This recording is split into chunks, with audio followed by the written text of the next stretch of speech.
અમારે મારો છોકરો છે ને જયરાજ સ્વામી એ એવો એક ફિલ્મ જોતો હતો ને, ગુજરાતી ફિલ્મ ગઢકોટલાની ચામુંડમાનું ફિલ્મ, એમાં એ જોતો તે કાળિયો ભીલ ગાડું લઈને નીકળે અને ચામુંડમાં ડોશીનું રૂપ ધારણ કરીને રસ્તામાં ઊભા હોય આમ લાકડી લઈ. તે મારી દીકરી ફિલ્મ ચોંટાડી દીધી. ફર કે બાપા હાલો તયા બાપુ હાલો. મને ખબર હોય કે આ કાંઈક હોય તો જ મને બોલા. મને કે કોણે બનાવી આ ફિલ્મ? એટલે જેણે બનાવ્યું મેં નામ દીધું કાણે. મને કે ફોન કરો તો મારે વાત કરવી. મેં ફોન કર્યો, એણે વાત કરી કે ભાઈ તમે ફિલ્મ કાકા તમે ફિલ્મ સારું બનાવ્યું, પણ આ જે સાઉન્ડમાં જે દીકરી ડોશી બની ને આ નખ રંગેલા છે. મારે દીકરે ગોચ્યું હો, લાકડી પકડીને નખ રંગેલા દેખાણ. ઓલી દીકરી જે ડોશીમાં બની નખ રંગ્યા ઉતારતા ભૂલી જાય. વાજબી રાખો આમ ન હાલે, ડોસ્યુંને નખ ન રંગાવાય. હવે તો જો કે રંગે છે ને. આ તો આપણે ભારતમાં સારું છે. મેં અમેરિકામાં જોયું 90 વર્ષની ડોસ્યું બ્યુટી પાર્લરમાં જાય. બોલો કડકચલી પડી ગઈ, કડકચલી ઓલા ભવે જાય ડોહી. કંપની ફિટિંગ રહેવા દેવો ભાઈ. વાત એટલી હાલે છે કે એ તાવડી દાંત કાઢતી, પણ હવે તો આ ઊભા રોહડા થઈ ગયા ને કે ગેસમાં કાંઈ તાવડા દાંત કાઢે નહીં, કારણ કે તાવડિયું જ એટલું થઈ ગયું ને. કૂતરાને સાની ક્યુ કરતા આવડી રોટલા કરે ટપુક ટપુક. રોટલો ને ઓળો છે. હું અમેરિકા ગયો ને હમણાં સ્વામીજી તે ગરધણી જે જાય હતા ને, મને કે ગામડું ઊભું કરવાનું છે માયાભાઈ, ગામડું ઊભું કરવું છે. મેં કીધું ગામડું અહીંયા ઊભું કરવું એટલે હું જ હું ગામડું એટલે ઓળો રોટલો. મેં કીધું અહીંયા પીઝા ખવડાવીને ઓળો રોટલો અમારે ઘીરે ખાવું અમે. એ રોટલા કે ઓળો રોટલો, ગામડું કઢી, ભરેલા રીંગણા. રીંગણું ભોઠું પડી જાય. કોઈ બાપા આમાં કે મારું બોલે વાત. એટલે બેન આમ રોટલી કરતા જાય, ભાઈ જમવા બેઠેલો, ગરમા ગરમ રોટલી આવતી જાય, ભાઈ જમતો જાય, અને એમાં રોટલીમાં વાળ આવ્યો. વાળ આવ્યો ને ખીજાણો.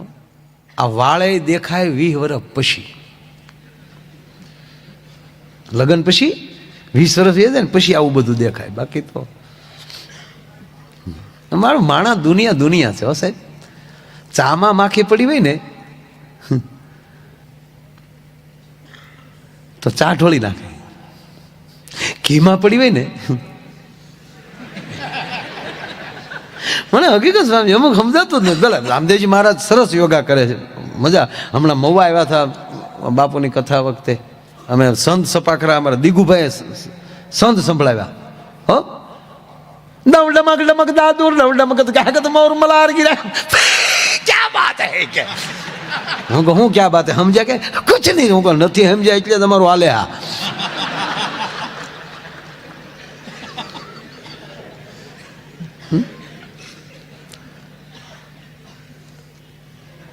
મેં વળી પૂછ્યું, મેં કીધું આ તમે એમ કહો છો કરો યોગ ભાગે રોગ, સારું લાવ્યા 100%. હો સાહેબ એની કોઈ ટીકા નથી, પણ આમ અમુક મુદ્દા મને નથી સમજાતા મારે ક્યાં જવું.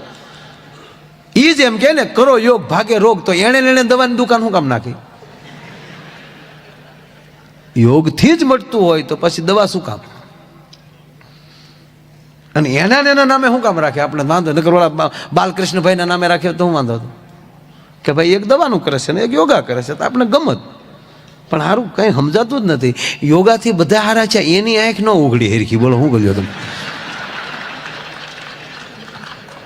કારણ કે પોતા માટે નથી.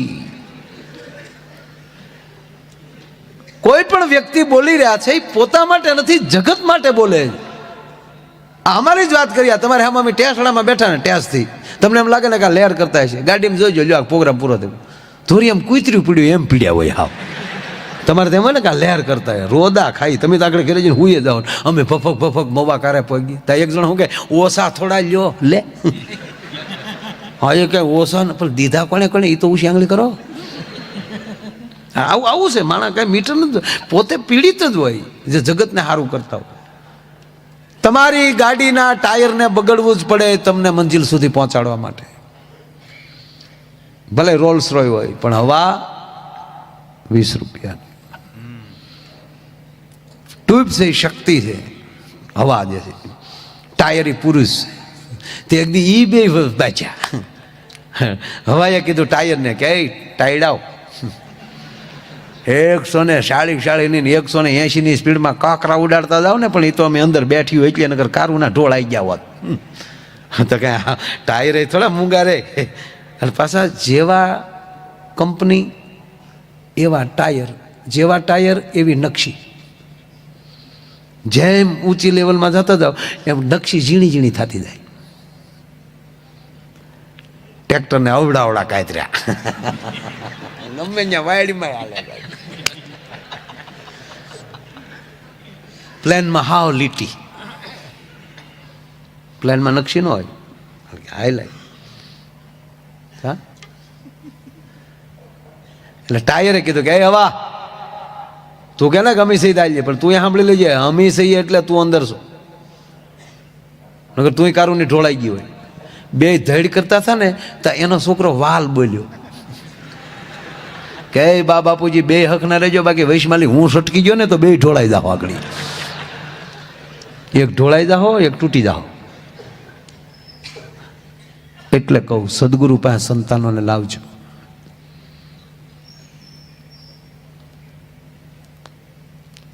કરોડો રૂપિયા આપણી પાસે હશે અને જો સંસ્કાર ઘરમાં નહીં હોય અને કરોડપતિ હોવા છતાં તમારો સંતાન એક ઊંધું ડગલું ભરી જાય ને સાહેબ, તો સમાજમાં મોઢું દેખાડવા જેવા નહીં રહેવા દે. માટે આ વાયલ ટ્યુબ્યુ સાફ કરવાના ધંધા છે. આવનારી પેઢી ટનાટન થવી જોઈએ છે. અને ખુમાડીથી બાળક આમ નીકળે તો જોમ વાળું હોવું જોઈએ સાહેબ. આપણે ખબર છે ટીંઢોરના મગાણાતા ગામડામાં પસવાડે યુવાન ધોડ્યો જતો હોય, અભરાએ વાસણ ખખડતા હતા સાહેબ, એટલું તો પગમાં જોમ હતું. એટલે થાય થઈ ગયા હાવ ડીજે વાગતો હોય ને કૂદતા હોય, હોય જય જય શું છે પણ બર્ગર ભીર્યા રહેતા હોય. કુરકુરિયા તો આપણે હતા એ ખાતા, એ કુરકુરિયા કહેવાય. નાના હતા ને જે આપણે ખાધા કુરકુરિયા, વિટામિન પ્યોર.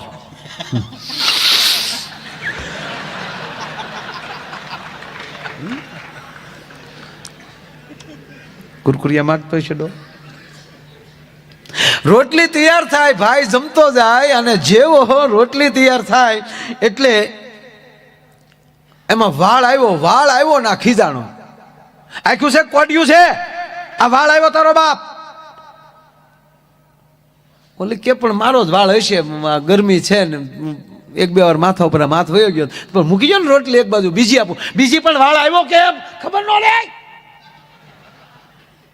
પણ સોરી યાર, મૂકો ને યાર, પડતું કેમ મૂકવું? આ મફત આવે? એક વાળ નાખીને રચોઈની પથારી ફેજવી નાખી છે, આવ છો કરે છો.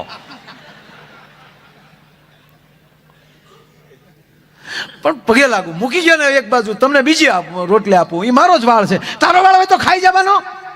એટલે બેન ન્યાલી બાજુ બે આવી ગયા. હું તમને ખાવાનું નથી કહેતી.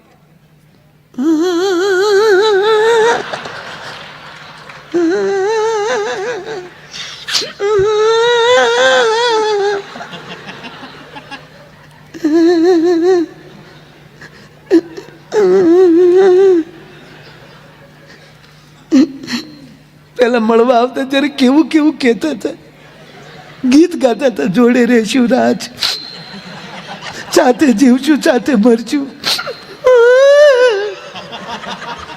એક વાળ આવ્યો તો મને તોડી નાખી. આવું કહેવાનું તમને હું કેટલી દુઃખી થઉં. મૂંગી માર. સાથે હરવા ફરવાનું કીધું તું, સાથે વાળ ખાવાનું નતું કીધું. પણ માણસ માત્ર ભૂલને પાત્ર હોય, આવી જાય. મારો વાળ છે, મારો વાળ છે, ક્યારને કહું છું તે સમજતા જ નથી. તારો વાળ હોય તો ખાઈ જાવ, ખાવાનું નથી કહેતી, પણ મારો વાળ છે હવે તમને નથી ગમતો ને? નહીં, તમે જ આ ગીત વાળ ઉપર ગીત ગાતા, એ રેશમી જુલ્ફે ને શરબતી આખેલ. હવે ક્યાં ગયું પ્રેમ હોય તો ભલા મને વાળ હું અંબોડો આવ્યો તો ગળકી જ હોય, બોલો ખાઈ ગયો બોલો. કહેવાનો મતલબ ગુણની તાકાત છે સાહેબ. ઈ અતિ રૂડા કાય કે સુડાના ભૂલ જો જોઈ લો અતિ રૂડા કાય.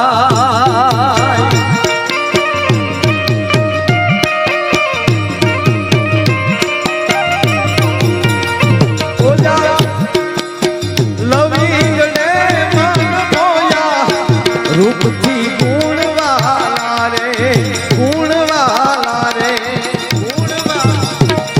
કહેવાનો મતલબ આ સરસ મજાનું આ એક ભગીરથ કાર્ય ક્રાંતિ માનવ સેવા ટ્રસ્ટ કરી રહ્યું છે.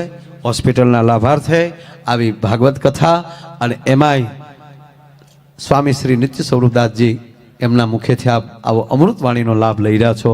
એક કથા ન ચૂકતા આપે મને અત્યાર સુધી શાંતિથી સાંભળ્યો તે બદલ આ બધાનો ખૂબ ખૂબ આભાર. અને હું અહીંયા મારી વાણીને વિરામ આપું છું. ફરીવાર જ્યારે હુકમ થશે ત્યારે એમના દરબારમાં ફરીવાર પાછા આનંદ કરવા આવશું. આ સાથે પૂજ્ય સ્વામીજીને અને ભાગવતજીને વંદન કરી મારા શબ્દને વિરામ આપું છું. અસ્તુ. જય શ્રી રામ. હાલો હાલો હાલો હાલો હાલો.